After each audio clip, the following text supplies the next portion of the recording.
¿Qué tal? ¿Cómo les va? Bienvenidos a la UNAM Responde este lunes 25 de noviembre, un día para refrendar compromisos, pero también para asumir responsabilidades en el combate y la eliminación de las violencias, de todas las violencias.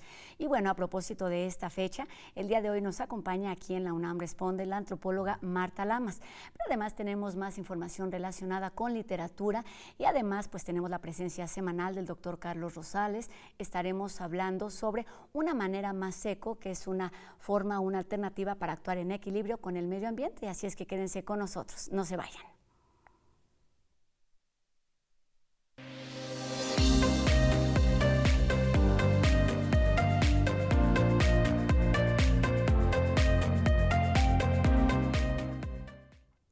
Y precisamente en el marco del Día Internacional de la Eliminación de la Violencia contra las Mujeres, abordaremos hoy un tema que en el 2007 llamó la atención de toda América Latina, cuando el entonces Distrito Federal aprobó la despenalización del aborto, lo que significó un logro importante en temas de género, salud y por supuesto jurídico.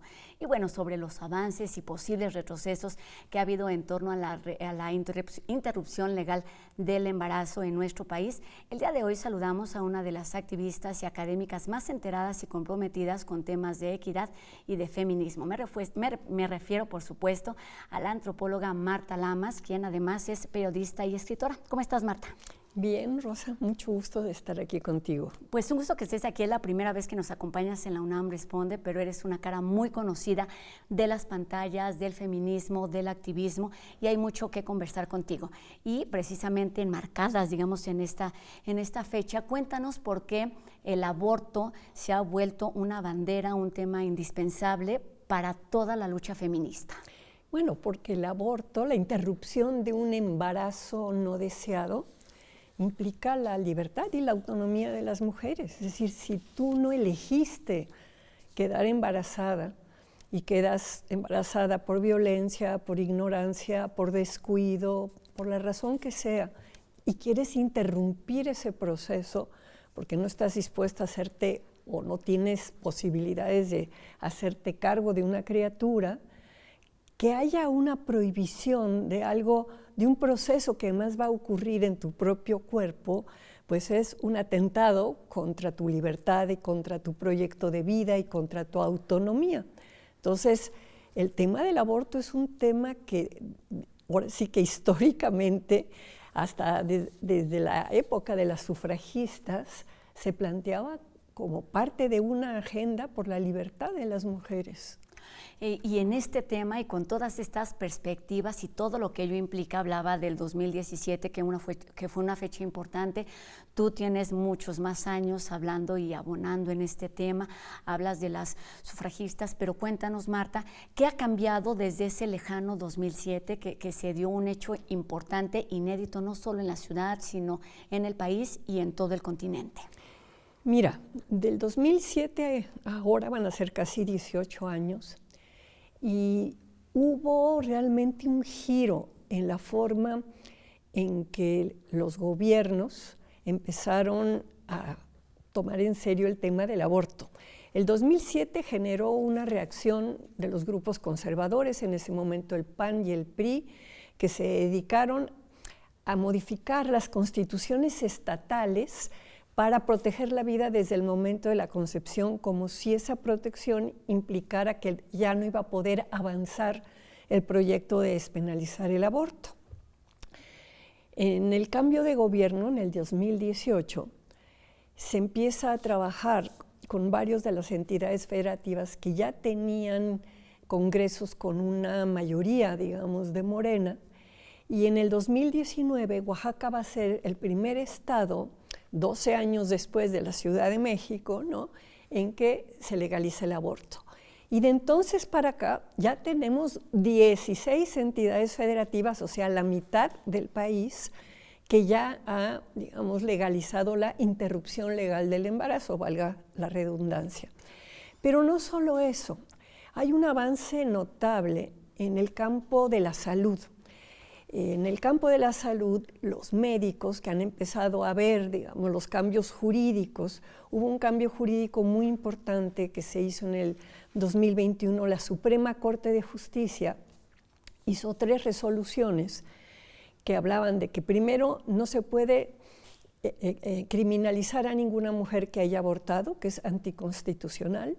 El segundo es que ningún estado tiene la facultad de definir qué es la vida, ¿verdad? Y por lo tanto todo este tema de si los embriones o las mujeres queda de fuera.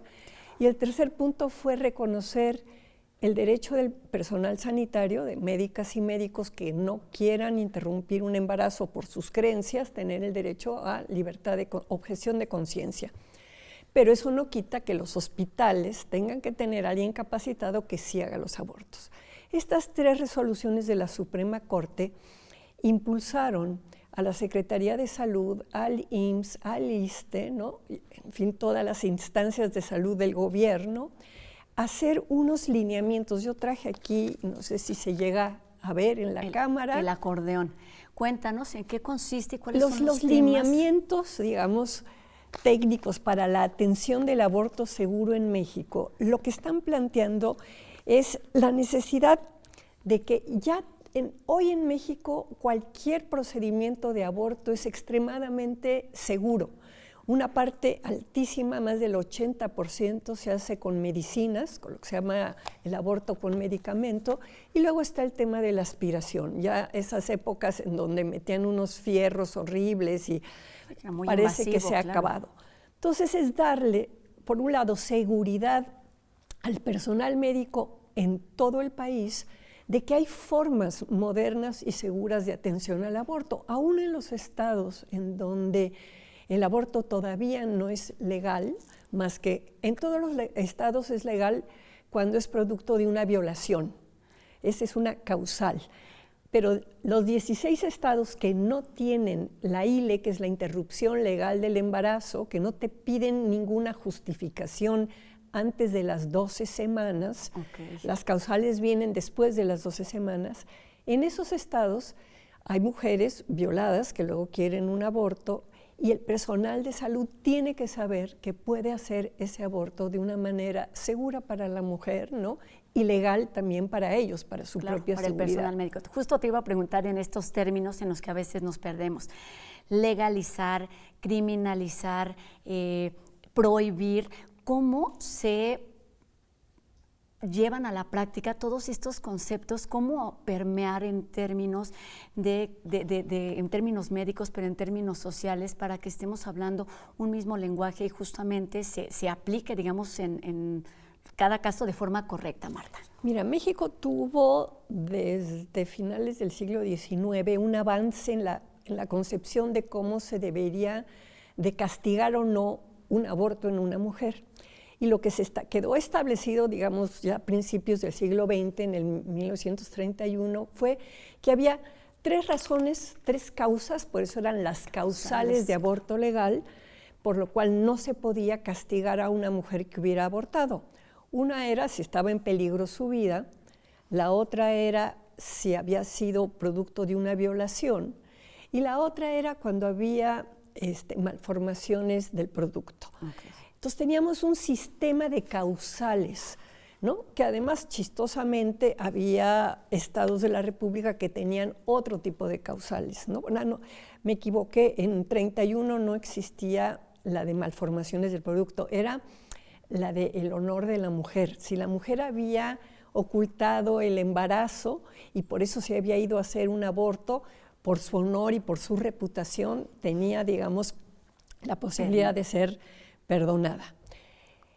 El cambio que va a ocurrir en la Ciudad de México en el 2007 es que se va a cambiar del sistema de causales, de cuáles son las causales que permiten que una mujer aborte, al sistema de plazos. ¿En qué momento se puede abortar sin tener que dar ninguna explicación?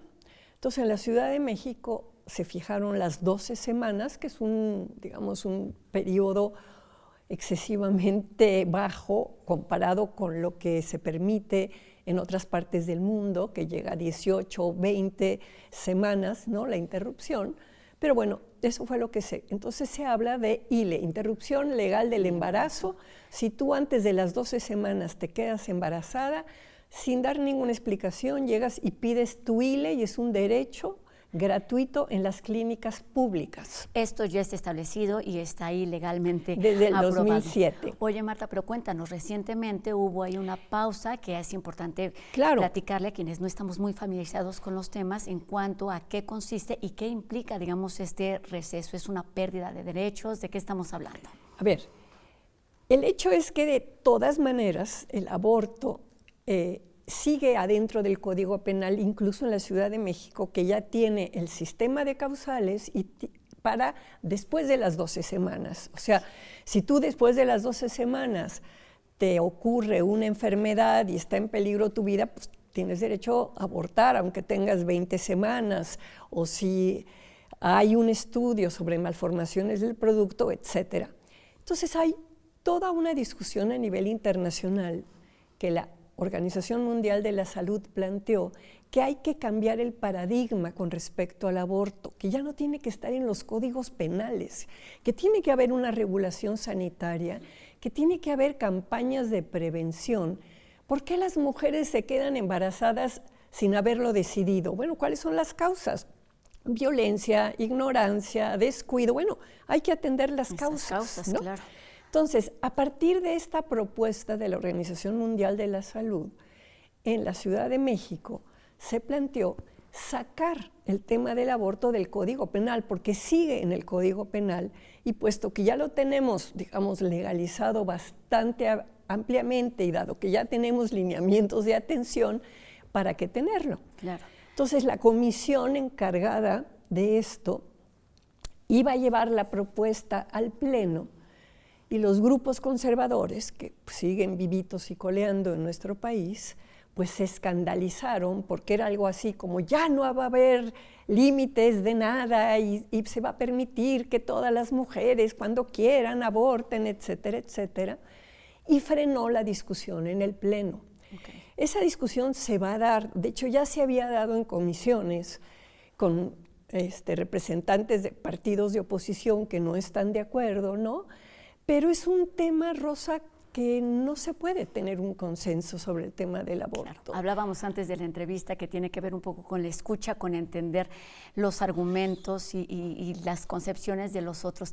Marta, siempre es muy poquito tiempo, pero te quiero preguntar para terminar esta entrevista, ¿cómo, digamos, a la par de todo esto que nos has comentado en términos de avances legales, jurídicos y demás, la interrupción legal del embarazo, el aborto, sigue siendo influenciado por los paradigmas sociales, pero también cómo ha abonado los movimientos, por ejemplo, la Marea Verde que tienes tú muy aquí presente, y además cómo lo has vivido tú desde la academia, desde el activismo en el sentido de avances y no solamente de retrocesos. Yo creo que la Marea Verde, yo sí traigo ahora sí que mi la bandera bien puesta de aborto a todo México, ¿no?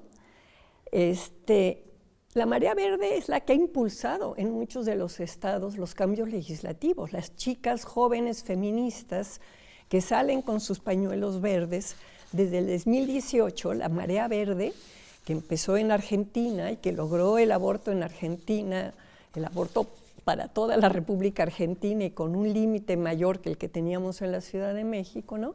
Esa Marea Verde está viva en América Latina. Y en México, viva y latente. No, sí, y además es la fuerza territorial, porque bueno, están las organizaciones especializadas que ayudan en la incidencia, en el apoyo jurídico, en la consulta médica, técnica, pero tú necesitas tener en territorio una ciudadanía que esté pidiendo el cambio. Y eso es lo que tenemos en este momento en México, y faltan 16 entidades federativas que esperamos que en este sexenio, ¿no?, se complete, y así va a ser también eso un muy buen argumento para tratar de quitar a nivel del Código Penal Federal el tema del aborto y dejarlo en salud con estos lineamientos que ya el sector salud ha planteado y que están buenísimos. Digamos, ahí está la base para terminar. Ahora sí, Marta, cuéntanos cómo estos temas, los avances que ha habido a lo largo de muchos años, de muchas décadas, el resultado de muchas luchas, abona o permea en la construcción de sociedades, de individuos. Tú que eres antropóloga tienes mucho interés también en estos temas. Mira, hay un tema con la narrativa sobre los derechos de las mujeres que ahora va a ser muy importante, que van a hacer una cartilla, la nueva secretaria de la mujer, y vamos a ver qué queda dentro de esa cartilla, ¿no? El derecho a decidir sobre tu propio cuerpo, ¿cómo?, ¿no? Y yo creo que el debate público sobre aborto que hubo en el 2007, que ha habido en ciertos momentos y que ahorita está habiendo con esta pausa que se llevó a cabo en Donceles, ¿no?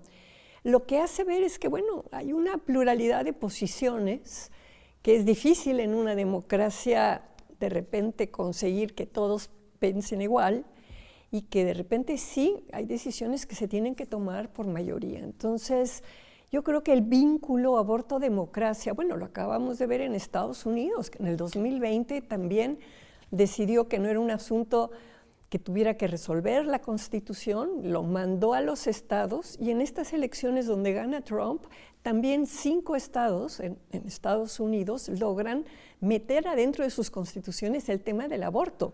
El primer país que mete en su constitución el derecho al aborto es Francia, ¿no? Pero digamos que en Estados Unidos, al mismo tiempo que gana Trump, 5 estados hayan podido, previendo los cambios, meter a sus constituciones el aborto, lo que te muestra es que es un asunto político de democracia.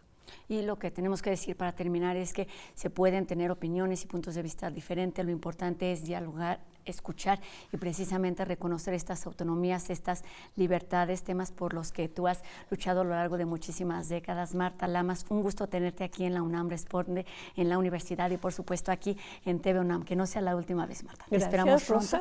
Gracias por todos estos minutos, por toda esta información y a seguir atenta a todas tus participaciones. Nos decías, no en redes sociales, pero sí en medios de comunicación y en textos académicos. Gracias, Marta. Gracias a ti. Gracias, bienvenida siempre. Y bueno, ahora les platico que el Centro de Enseñanza para Extranjeros nos invita a escuchar una plática con Abdulrazak Gurna. Se trata del Premio Nobel de Literatura 2021 que se llevará a cabo el día de mañana, 26 de noviembre a las 18 horas en el Auditorio José Vasconcelos.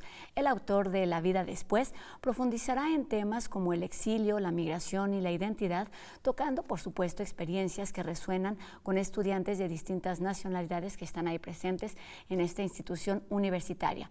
Él estará acompañado por César Cañedo, Mario Murguía y Anel Pérez. La entrada es libre, pero el cupo es limitado. Y también recuerden que pueden seguirlo en vivo a través del canal de YouTube y la página de Facebook del CEPE.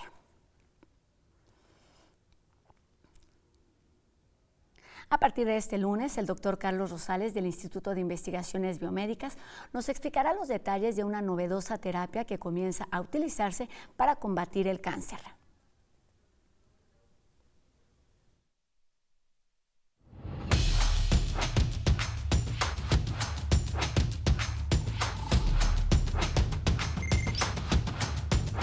Gracias, Rosa. Muy buenas tardes.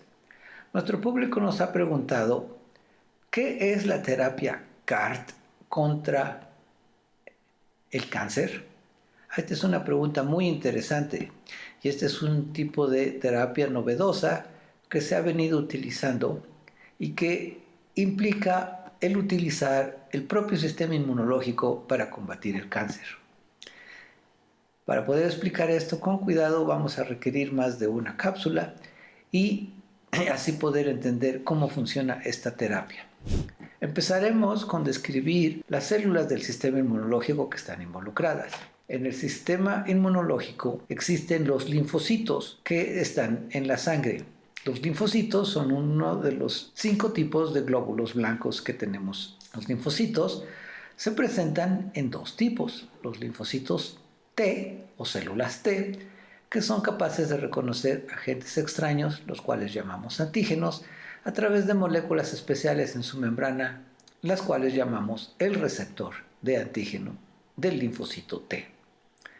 Por otro lado están los linfocitos B, que son las células productoras de los anticuerpos que también reconocen antígenos extraños y pueden ayudar a destruirlos. Los linfocitos T hay de 2 tipos, el linfocito CD4, que puede ayudar a promover la respuesta inmunológica, y los linfocitos CD8, también llamados citotóxicos, que pueden destruir otras células. Y es esta propiedad la que se trata de utilizar para destruir las células cancerosas. En la siguiente cápsula veremos cómo se puede activar a estas células para combatir el cáncer. Gracias. Hasta luego.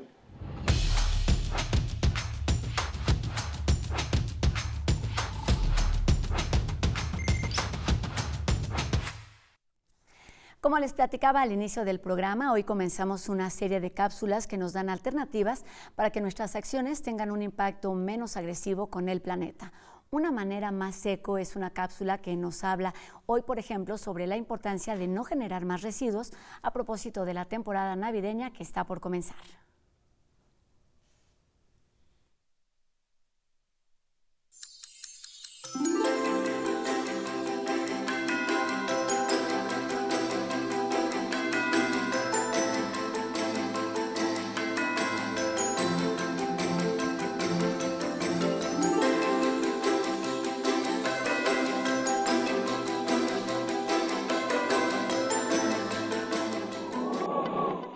Cuando llegan las fiestas decembrinas, el consumismo se dispara. Todo se vuelve una carrera por los regalos, la ropa nueva, las ofertas y por supuesto la comida. Hay tantas cosas que se sienten necesarias. Es común ver árboles de Navidad de plástico, esferas, luces brillantes y hasta decoraciones gigantes. Puede parecer que no tiene nada que ver, pero ¿realmente no afecta al medio ambiente? Según la revista UNAM Global, en México la basura aumenta un 30% en diciembre. Esos son 16,000 toneladas de basura al día. Esto muestra cómo cultural y socialmente estamos conectados con el consumismo que no es sostenible. Sabemos que vivir de manera más sostenible no es fácil. Por eso nos acompaña Vania Guadarrama, conocida como Biovan en redes sociales, que nos va a dar algunos tips para decorar sin afectar tanto al planeta y a responder algunas dudas. ¿Cuáles son las decoraciones más comunes que la gente compra en estas fechas? Las decoraciones que más podemos encontrar en estas fechas navideñas son el árbol de Navidad, las coronas, las guirnaldas y las nochebuenas. ¿De qué están hechas la mayoría de esas decoraciones? Principalmente están hechas de recursos naturales no maderables, por ejemplo las ramitas de los pinos, de los encinos o incluso las piñitas que a veces encontramos de algunas especies de árboles. ¿A dónde va toda esa basura cuando acaban las fiestas? La basura de estas decoraciones generalmente no se hace de una forma correcta, no se depositan en los lugares en donde deberían, ya que las personas no suelen conocer en dónde. Y bueno, existen centros de acopio especiales para los árboles de Navidad y también para las luces necesarias para cuando ya no las vayamos a ocupar. ¿Qué recursos naturales se usan en exceso para hacer estas decoraciones? Los recursos naturales sobreexplotados son principalmente los no maderables, por ejemplo las ramitas de los árboles, las piñas que podemos encontrar e incluso puede pasar con el musgo, que también es un poco utilizado en los nacimientos. Entonces se hace esta extracción de los bosques, lo que ha provocado una disminución en sus poblaciones y bueno, está llevando a su extinción. ¿Puede haber una conexión entre celebrar y ser sostenible? Claro que podemos tener una buena celebración y a la vez tener algo sostenible, porque no es necesario que cada año necesitemos comprar cosas nuevas y realmente podemos utilizar muchas cosas cada año. ¿Cómo podemos lograrlo? Podemos lograr todo esto con la ayuda del reciclaje, principalmente en los árboles navideños, ya que además de que podemos guardarlos para los siguientes años de forma seca y decorarlos, también podemos crear una composta para nuestros jardines y para nuestras plantas. Por ejemplo, ponemos una capa de hojas secas de color marrón y arriba lo que ya tenemos fresco de nuestro árbol. De esta forma lo vamos regando hasta que llegue a un grado de descomposición que nos va a ayudar para nuestros jardines. Y recuerda seguir todas las redes de TV UNAM para esta y más cápsulas. Y también si quieres conocer un poco más de mi contenido, me puedes encontrar en todas las redes sociales como Biovan. Recuerda que no hay mejor manera de comenzar una vida más sostenible que con lo que ya se tiene. Así llegamos al final de este episodio. Agradecemos a Vania Guadarrama, conocida como Biovan, por acompañarnos. Y recuerden, es tiempo de ser eco.